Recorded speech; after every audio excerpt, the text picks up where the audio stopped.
संक्षेप में विवाह की कुछ चर्चा कर लें, कोहबर की चर्चा। तो वो विवाह जो है वो तो बड़ा मंगलमय प्रसंग होता है। प्रत्येक परिवार में जब विवाह का कोई अवसर आता है तो वो कितनी आनंद की बाढ़, आनंद और रस की भावना पुरुषों और स्त्रियों में संकलित होती है।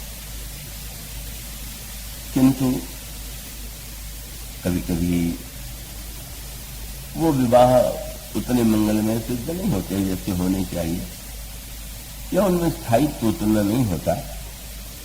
व्यक्ति का आनंद कुछ दिनों में ही समाप्त जैसा हो जाता है। गोस्वामी जी हम लोगों के समक्ष एक ऐसे विवाह का वर्णन करते हैं कि जिस विवाह के द्वारा गोस्वामी जी व्यक्ति को जो संदेश देते हैं, इस विवाह में वे सम्मिलित होने का निमंत्रण देते हुए हमें बताना चाहते हैं कि यह विवाह जो है वो कौतुक और विनोद का ही प्रसंग नहीं है, ये प्रमोद और प्रेम का भी प्रसंग है। कौतुक में ही यदि सीमित रहे तो कभी कभी थोड़ा श्री रामायण के संदर्भ में भी ऐसी बातें आ जाती हैं जो मानस के मर्यादा के अनुकूल नहीं है। हमारे यहाँ भक्त लोग सायंकाल को गायन करते हैं, तो एक प्रसंग पद में सुनाया गया और वो प्रसंग गद्य के रूप में तो मैं पहले भी सुन चुका था। उसमें यह है कि जब श्री सीता जी जयमाल पहनाने के लिए आई तो भगवान राम के सामने समस्या ये आ गई कि वो रघुवंशी होकर के सिर कैसे झुकाऊं। मैं थोड़ा सुनता हूं तो मेरा मन खिन्न होता। श्री राम को इस रूप में देखना कि वो रघुवंशी हैं तो सिर कैसे झुकावें, और फिर सिर झुकवाने के लिए जैसी वक्ता लोग परिकल्पना करते हैं, उस कविता में भी वही गाया गया था, तो झुकने को तैयार ही नहीं थे। तो फिर वो लक्ष्मण जी ने उपाय निकाला। उसमें तो और विस्तार था कि लक्ष्मण जी को सीता जी ने संकेत किया। ये सारी अनावश्यक कल्पना। और तब लक्ष्मण जी ने उपाय ये निकाला कि प्रभु के चरणों में गिर पड़े और कहा रक्षा कीजिए, रक्षा कीजिए। और प्रभु ने जो लक्ष्मण को उठाने के लिए सिर झुकाया तो सीता जी ने गले में माला डाल दिया। अब वो जो भावुक थे बड़े गदगद हो रहे थे वो देख के, और अभी जब वक्ता लोग कहते हैं तो श्रोता गदगद होते हैं, तो मैं थोड़ा सा खिन्न हो जाता हूं, मुझे बिल्कुल अच्छा नहीं है। तो ये विवाह का जो श्री राम का हुए जैसे अहंकारियों का, अहंकारी किसी के सामने कैसे सिर झुकावे, कैसी दुष्ट कल्पना है। मैं निंदा के लिए नहीं कह रहा हूं। उसका अर्थ है कि हम लोग कभी कभी अपने को ही श्री राम में देखने लग जाते हैं। हम समझते हैं झुकना, और वो भी स्त्री के सामने झुकना, एक मिथ्या संस्कार है कि वो तो पुरुष तो श्रेष्ठ ही है। तो वो तो बहुत बड़ा अनर्थ है। वस्तुतः है भगवान राम और श्री सीता को इस दृष्टि से देख करके तो हम वो कौतुक के लिए बस का, जैसे आपको सुन के भी हंसी आ गई, सुन करके हंसी तो किसी को भी आ जाएगी, लेकिन उस हंसी के द्वारा हमारे अंतःकरण में वो भाव तो नहीं उत्पन्न होगा जो आना चाहिए। उसका अभिप्राय यह है कि धनुर्भंग कल आपके सामने कहा गया था कि वो धनुष अहंकार का प्रतीक है, और प्रभु के द्वारा वो अहंकार का धनुष टूटा, और अहंकार का धनुष जिसके हाथ से टूटा वो इतना अहंकारी था कि जयमाल के लिए भी सिर झुकाना नहीं चाहता था। अब इस बुद्धिमत्ता के लिए मैं क्या कहूं। वह सोचिए, श्री राम वस्तुता या गोस्वामी जी का तत्व तो बड़ा अनोखा है। ये धनुर्भंग कैसे होता है? धनुर्भंग माने अभिमान। भगवान राम और सीता जी के विवाह का तात्पर्य है हमारे बुद्धि की जड़ता दूर, ये अहिल्या का उद्धार है। और भगवान श्री राम के द्वारा पुष्प वाटिका में फूल चुने जाए कि हमारो सुमन जो है सबके द्वारा ले लिया गया। और वहां पर भी जब सखियों ने देखा तो बड़ा दो मधुर संकेत किया। जनक नंदिनी सीता श्री राम को देख रही है और उनके अंतःकरण में एक व्याकुलता है, उत्कंठा भी है। तो सखियां जो वर्णन करती हैं उस वर्णन में भी उसकी मधुरता ये है कि वो वर्णन केवल शब्द नहीं, उसमें संकेत।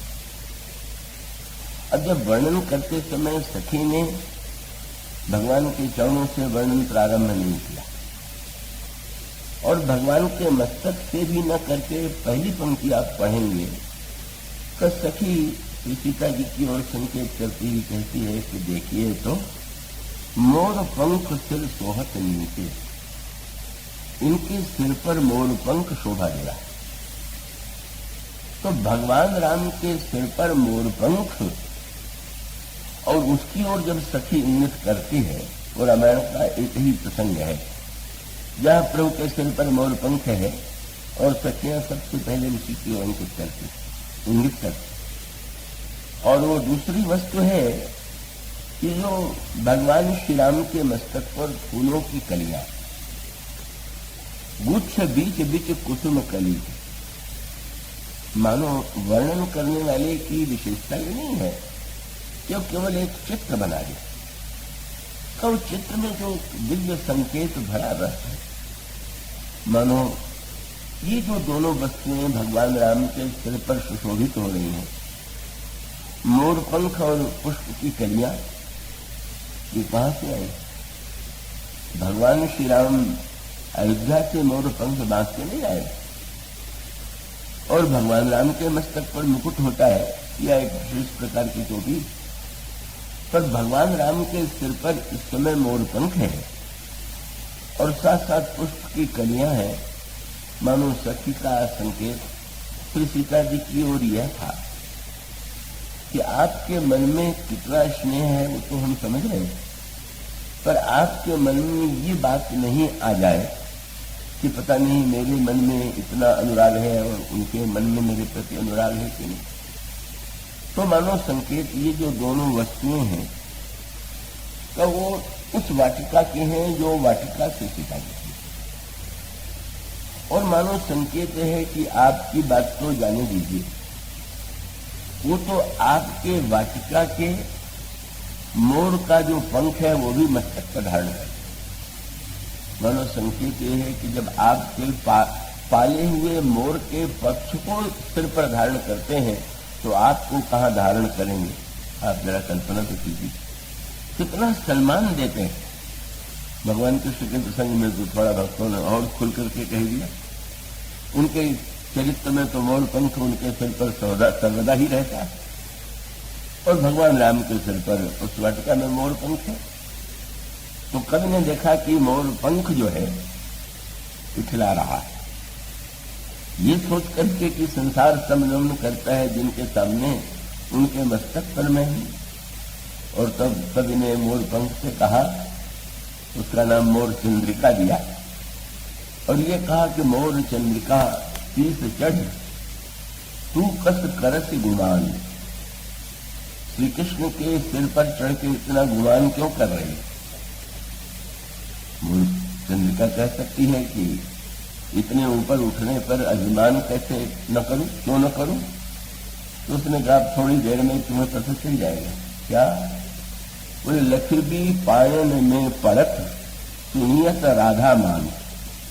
राधा जी मान करके बैठी हुई हैं और जब वो मनाने के लिए श्री कृष्ण अपना सिर उनके चरण पर रख देंगे तब पता चलेगा कि तुम कितने ऊपर अपने में गुमान कर रहे।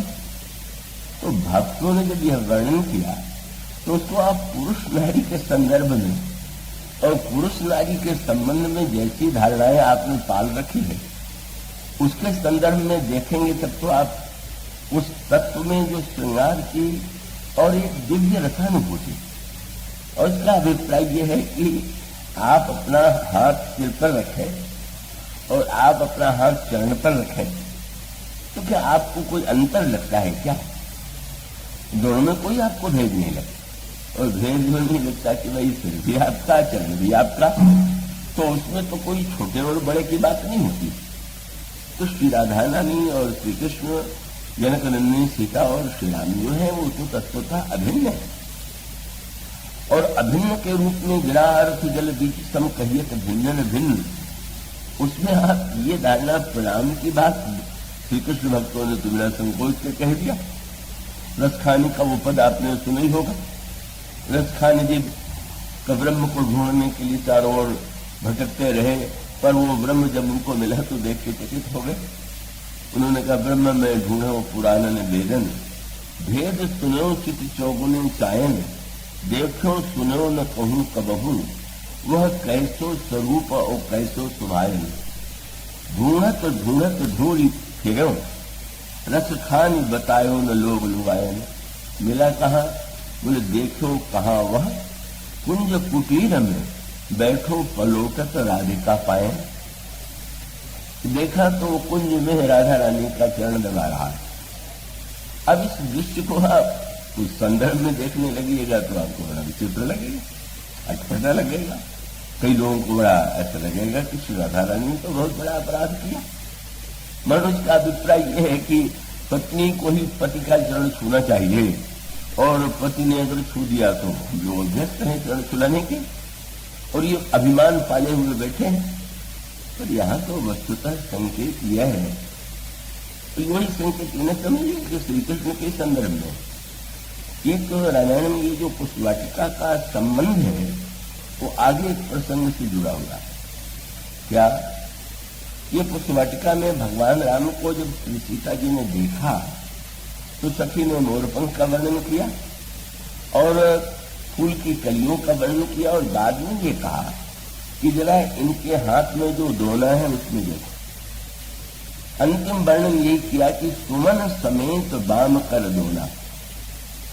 इन्होंने वाटिका में आकर के फूल चुने, और चुनने के बाद दोने में इन्होंने लिया, पर ये कहना सखी नहीं भूली। भगवान राम प्रकट होते हैं मनु के सामने, और श्री सीता जी बाम भाग गए। उस समय गोस्वामी जी से पूछा गया, श्री सीता जी कहाँ है खड़ी? और गोस्वामी जी ने कहा वाम भाग। तो वाम शब्द में टेढ़ापन जी, तो कहा प्रतिकूल था, कोई प्रतिकूल हो तो कहेंगे बाएं हो गए। आप कह रहे हैं सीता जी बाएं खड़ी हैं, तो तुरंत गोस्वामी जी ने कहा है तो बाएं, लेकिन वाम भाग शोभति अनुकूला, वाम भाग में रहते हुए भी प्रतिकूला नहीं है, अनुकूला है। और इसका सांकेतिक अभिप्राय यह है कि प्रभु जब वाम कर कमलों में सुमन रखते हैं तो संकेत ये है कि सुमन जो उन्हें मिला भी है वो आपके ही भाग में अर्पित कर दिया गया। मानो ये पुष्प के द्वारा सुमन के वाम भाग बाएं हाथ के दोने में लेकर के यही संकेत कर रहे हैं कि मन उनका आपके प्रति अर्पित। ये जो फिर संकेत इसी को गोस्वामी जी विस्तार देते।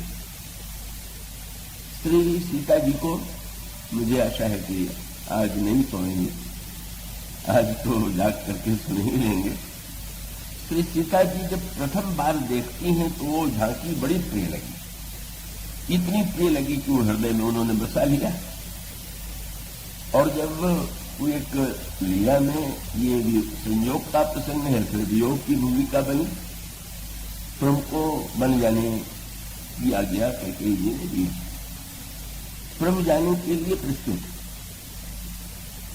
और उस समय श्री सीता जी कौशल्याम्बा के पास रहे, प्रभु कौशल्याम्बा से आज्ञा मांगने के लिए वहां पर बैठे हुए हैं, उनके सामने प्रणाम किए हुए। उस समय गोस्वामी जी ने एक बड़ा मधुर सूत्र जोड़ा। क्या?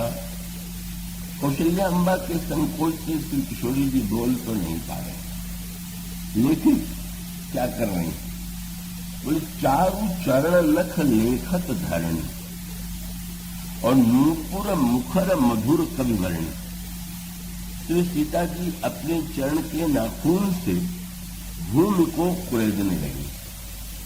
और उनके चरणों में नूपुर है और वो नूपुर बजने लगा। अब इसका सूत्र जुड़ा हुआ है कहां से? उस वाटिका से। उस संयोग में श्री सीता जी वाणी से जो नहीं कह पाई, वो आज नूपुरों के द्वारा प्रभु से कहला रही हैं। क्यों? नूपुरों को उन्होंने याद दिलाया कि वाटिका में भी तो तुमने ही तो ध्वनि के द्वारा हमारे प्रियतम के कर्णकुहरों में प्रवेश किया। तो तुम मिलन की मुख्य भूमिका तो तुम्हारी है, और आज जब वियोग की समस्या है तो तुम मेरी हृदय की भावना तो हमें पहुंचा दो कि हम इतने अनुराग के बाद परित्याग न करें। और नूपुर बड़े भक्त है, भक्तों के हाथों सारी वस्तुएं चैतन्य है। नूपुरों ने कहा कि हाँ, आपकी बात तो, आपका प्रेम तो उस वाटिका में पहुंचा दिया था, अब भी पहुंचा दें, लेकिन एक ही डर है कि प्रभु ने आपको यदि साथ ले जाना स्वीकार कर लिया तो इसका सबसे बड़ा दंड हम ही को भोगना पड़ेगा। क्यों? जब प्रभु मुनि के वेश में जाएंगे तो आप भी वही रूप धारण करेंगे और तब हमें चरणों से उतार देंगे। तो ऐसा संदेश कि आपका तो संयोग हो जाए और हमारा आपके चरणों से वियोग हो जाए, ये तो बड़ा अन्याय है। तो आपकी भावना मैं तब पहुंचाऊंगी जब आप पहले वचन दे दीजिए कि आप हमारा परित्याग नहीं करेंगे। वो समझिए, उसी भावना में स्वर में लिखते हैं, चारु चरण लख लेखत धरणी, नूपुर मुखर मधुर कवि वर्णी, मनहु प्रेम बस विनती करही, हम ही सीय पग जन परिहर। अब उस मिलन में कंकण किंकण नूपुर धुर सुन और आज फिर से नूपुर। उसके बाद भगवान श्री राम वन के दुखों का वर्णन करने लगे। का कितने वन में दुख है? तो श्री सीता जी ने कहा, महाराज जब दुख की बात कहे, भगवान राम ने कहा कि वन में कितने कष्ट हैं, कितनी समस्या है, राजकुमारी सिखावन रहो। इस तरह से प्रभु ने उनको रोकने की चेष्टा की। तो श्री सीता जी ने कहा, महाराज वन में मुझे जितना सुख मिलेगा उतना सुख तो मुझे कभी नहीं मिला। क्या संकेत? और उन्होंने एक शब्द कहे, प्रभु ने कह दिया था कि जब तुम वनपथ में चलोगी तो तुम्हारे चरण इतने सुकुमार हैं कि तुम श्रमित हो जाओगे, थक जाओगे। तो श्री सीता जी ने प्रभु से पूछ दिया, नहीं महाराज, मैं तो वन में चलूंगी ही और वहां मैं आपका दर्शन करूंगी। किस रूप में? उनका श्रम कर्ण सहित श्याम तनु देखे, कहा दुख समय प्राणपति ले। तो वन में चलते हुए जब आपका बिंदु युक्त मुख मैं देखूंगी कितना सुख मिलेगा। कहीं दुख आ सकता है मेरे पास? साधारण व्यक्ति को समझ में नहीं आएगा। श्री सीता जी कह देती हैं कि आपके साथ में चलूंगी तो श्रम नहीं होगा। वो कहती हैं चलते हुए जब श्रम बिंदु से भरा हुआ आपका मस्तक देखूंगी तो मुझे परमानंद होगा। और ये भी सूत्र पुष्पवाटिका से जुड़ा हुआ। श्री किशोरी जी ने ये पुष्पवाटिका में देखा तो उसमें रूप में भी सबसे पहले कौन है? भाल तिरक श्रम बिंदु सुहाय। भगवान राम के माथे पर उस वाटिका में पसीने की बूंद।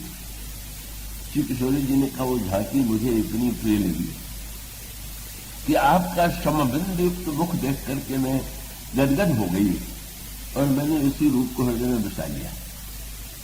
पर मुझे कल्पना थी कि यह रूप और भी देखने को मिलेगा, पर आप तो सचमुच विलक्षण आपकी महिमा। क्या फूल तोड़ने में आपको पसीना आ गया और धनुष तोड़ने में पसीना आए ही? सर्वबिंदु का लेश नहीं। ये उस वाटिका का ईश्वर भक्तों का ईश्वर है और धनुर्भंग वाला ये जो है ये ईश्वर वो वस्तुतः ब्रह्म है। भक्तों का ईश्वर करता है और वेदांत का ईश्वर अकर्ता है। करता है तो करने वाले को श्रम भी होगा और अकर्ता है तो अकर्ता को तो कोई श्रम नहीं होता। तो श्री सीता जी ने कहा, महाराज मुझे वो रूप इतना प्रिय लगा कि मैंने उसी को हृदय में बसा लिया। फिर न मिथिला में इस रूप का दर्शन हुआ और न कभी अयोध्या में हुआ। पर जब आप वन पथ में चलेंगे तो वन बोले वाटिका में आपको देखा, पर वाटिका में तो मर्यादा होती है, पर वन तो उन्मुक्त है। मानो वो चित्रकूट की वन यात्रा वाटिका का ही विस्तार है। वाटिका में जो एक थोड़ा मर्यादित बंधन था, मानो श्री सीता जी को लगता है कि प्रभु मुझे उस वाटिका के स्थान पर उस वन में लेकर के जा रहे हैं। इसलिए गोस्वामी जी ने कहा वन काहे का है, राम कथा मंदाकिनी चित्रकूट चित चारु तुलसी सुभग स्नेह वन, प्रेम के वन में। तो वाटिका माने जहां पर वृक्ष लगाए गए और वन माने जहां काज। तो उन्होंने कहा कि मुझे वन में चल करके इतने लाभ होंगे कि आपका श्रमयुक्त मुख में देख करके धन्य होंगे। और उसके साथ साथ अब गोस्वामी जी कितने दूर तक निर्वाह करते हैं। श्री सीता जी ने प्रभु के बाएं हाथ में सुमन का दोना देखा। बड़ा प्रभु से बढ़कर के कलाकार कौन होगा। और वो जो सुमन का दोना था उसमें तो फूल जो है वो बिखरे हुए ही सजा करके रखे हुए हैं और गूंथे हुए नहीं। और भगवान राम जब वन में श्री सीता जी को लेकर के जाते हैं तो गोस्वामी जी ने कहा जो फूल वाटिका में बिना गूंथा हुआ वन में गूंथ दिया गया। और उसका चित्र आपको गीतावी रामायण में मिलेगा, रामायण में संकेत मिलेगा। एक बार चुन कुसुम सुहाय, भगवान श्री राम ने वाटिका में पुष्प चुना था और आज चित्रकूट में भी वन में फूल चुन लिया उन्होंने। पर वहां फूल चुन करके भी गूंथा नहीं गया था और आज भगवान श्री राम बैठ करके श्री सीता जी के लिए उन सुमनों का आभूषण बनाने लगे। भगवान राम ऐसे मर्यादा पुरुषोत्तम न मान लीजिएगा कि वो सर्वदा सिंहासन पर तने हुए ही बैठे रह जाते हैं। उनकी जो एक भावुकता है, कोमलता है, भगवान राम फूल के द्वारा फूलों का गहना बनाते हैं और फूलों का गहना बना करके श्री सीता जी को पूरा सजाते हैं। एक सज्जन ने मुझसे कहा वो तो बड़े मर्यादा वाले, बोले श्री सीता जी के सारे शरीर में भले ही उन्होंने फूल के गहने पहनाए हो पर चरणों में तो नहीं पहनाया होगा, दे दिया होगा कि आप पहन लीजिए। हमने कहा आपकी तरह वो मर्यादा में नहीं है, आप बड़ी ऊंची स्थिति में है।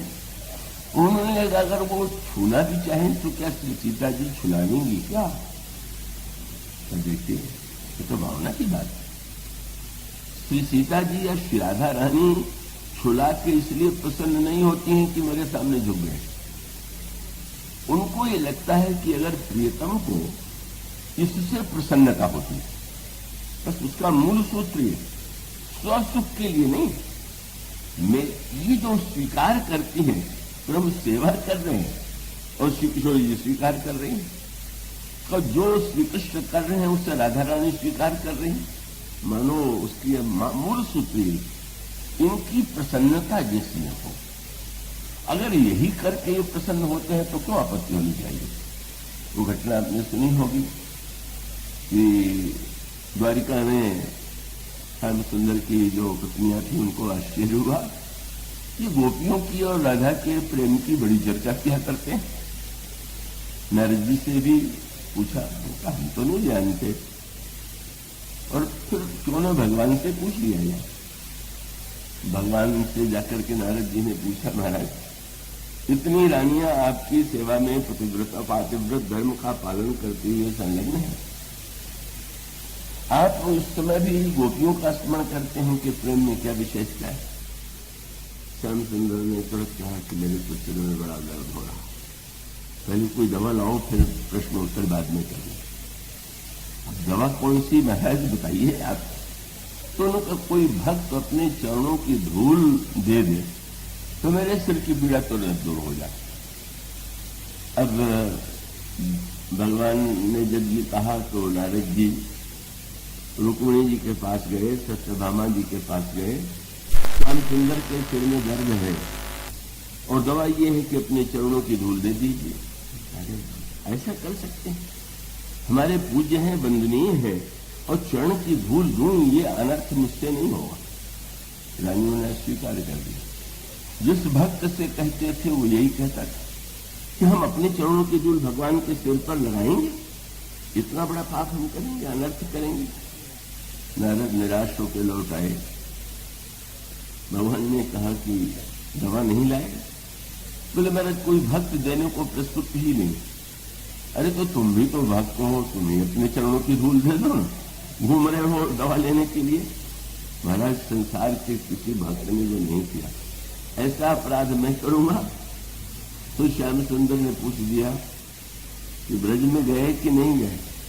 नहीं महाराज, वो तो गंवार गोपियां हैं, वो तो गंवार लोग तो और ज्यादा इन बातों पर विश्वास करते हैं, क्या जाना है, जाकर के तो देखो। जब वो ब्रज में पहुंचे और गोपियों ने सुना कि सिर में पीड़ा है और दवा है कि कोई भक्त चरणों की धूल ले दे, तो सारे गोपियों ने इतनी धूल एकत्र की, जितनी धूल ले जाना हो ले जाइए। कि संसार के किसी भक्त ने चरणों की धूल नहीं दिया, तुम्हें नहीं लगता कि कितना बड़ा अनर्थ है? गोपियों ने यही कहा कि ठीक है, अगर ये पाप है, अगर ये अपराध है, तो इसके बदले में हमको नरक में मिलेगा। लेकिन अगर हमारे नरक जाने से हमारे प्रीतम के सिर का दर्द दूर हो सकता है, तो हमें वही स्वीकार है, हमें नहीं चाहिए कोई ऊंचा पद। मानो संकेत यही था कि स्वसुख की भावना जहां है ही नहीं, प्रीतम के सुख को ही जहां पर सर्वस्व माना जाता है, वो जो दिव्य भाव की अनुभूति है वो गोपियों में विद्यमान। भगवान ने नारद से कहा देखो यही जानता है कि तुम लोग अभी इस स्थिति में नहीं पहुंच पाए कि तो बड़ा अनर्थ हो जाएगा, और उनके हृदय की भावना यह है कि जैसे प्रियतम को सुख मिले, जैसे उनको आनंद मिले, वही जो है हमें करना है। और इसीलिए श्रीमद् भागवत में और भक्तों ने कहा कि भाई निजांगम पिया गोपियों ममेति समुपासते। गोपियां जब अपना श्रृंगार करती हैं तो विषय परायणता की भावना से नहीं, अब तो श्याम सुंदर इस रूप में देखना चाहते हैं। मानो ये जो पराकाष्ठा है समर्पण की, वही वहां है और यहां पर भी है। गोस्वामी जी ने स्वयं गीतावली रामायण में, गोस्वामी जी से बढ़कर के कोई मर्यादावादी लिखने वाला नहीं, पर गोस्वामी जी ने गीतावली रामायण में चित्र प्रस्तुत किया। हटकिशिला अति विशाल संकुल सुर तरु समाल, ललित लता जाल हरत छवि बताने की। मंदाकिन तटिन तीर मंजुल मृग विहंग भीर, ललित गुण गिरा गंभीर साम गान की। विरचित परन साल अति विचित्र लखन लाल, निवसत जह नित कृपालु राम जाने की। और प्रभु ने केवल फूलों के गहने ही नहीं बनाए, वो जंगल में जाकर के गेरू और रंगीन जितनी मिट्टी थी वो ले आए और उसको घोल घोर करके वो ले करके श्री सीता जी के मुख पर श्रृंगार करने लगे। चित्रावली का निर्माण करते हैं, वो स्वामी जी चित्र करते हैं। सिय अंग लिखे धातु राग, सुमन निभूषण विभाग। फूल के आभूषणों से उन्होंने श्री सीता जी को पूरा सजाया, उनके मुख पर पत्रावली का निर्माण किया। और जब श्री सीता जी को तिलक लगाने लगे तो तुलसीदास जी ने पूछा कैसा तिलक लगाया? तुलसीदास जी ने तुरंत तिलक करनी का कहो कला निधान की। का वो जो दिव्य रस है वो कोई वैश्विक सांसारिक रस नहीं है, वह समर्पण का सुख है, प्रियतम के सुख का सुख है। और गोस्वामी जी ने लिखा भगवान राम ने पत्ते बिछाए, फूल की पंखड़ियां बिछाई और श्री सीता जी को बैठाया उस पर। और वही संकेत रामायण में, वही गीतावली रामायण में कि भगवान राम जो है, कब वो भगवान श्री राम अपने हाथ से पत्ते बिछा करके जब श्री सीता जी को बैठाते हैं तो उसको उस रस में आप अनुभव कीजिए कि जो समर्पण की वृत्ति होती है। महत्व क्रिया में जो ढूंढेगा वो तो प्रेम का रहस्य समझ नहीं सकता। प्रेम का रहस्य ऐसी समर्पण की वृत्ति, और वही समर्पण की जो पराकाष्ठा है वही सूत्र रामायण में। और वो प्रसिद्ध पद श्री राधा रानी ने एक दिन गोपियों से कहा कि श्याम सुंदर तो मुझसे बहुत प्रेम करते हैं, अगाध प्रेम करते हैं। पूछ दिया कैसे पता कि बहुत प्रेम करते हैं? तो पद लिखा हित हरिवंश जी महाराज ने, जोई भावे मोहे सोई करे प्यारो। जो जो मुझे अच्छा लगता है वही श्री कृष्ण करते हैं।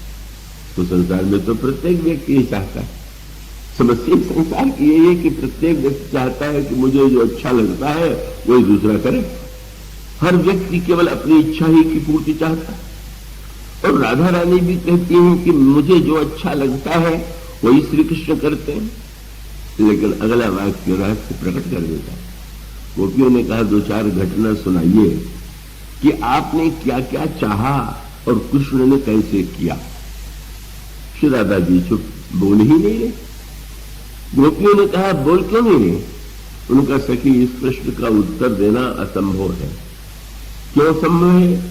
बोले जोई भावे मोहे सोई करे प्यारो, लेकिन जोई प्यारो करे सोई मोह भाव। समस्या ये है कि कृष्ण जो करते हैं वही मुझे अच्छा लगने लगता है। मनो इसलिए वो हित हरिवंश जी महाराज बड़े प्रसिद्ध संत हुए हैं। उन्होंने यही कहा कि हित हरिवंश हंसिन हंस श्यामन गौरो, कहो करे कौन जल तरंगन न्यारो। जल और तरंग को कोई क्या अलग करेगा? और गोस्वामी जी कहते गिरा अर्थ, जल बीच सम कहियत भिन्न भिन्न, बंदो सीताराम पद जिन्हीं परम प्रिय खिन्न। जल में आप देख रहे जल शांत है और उन जल में लहरें उठने लगे।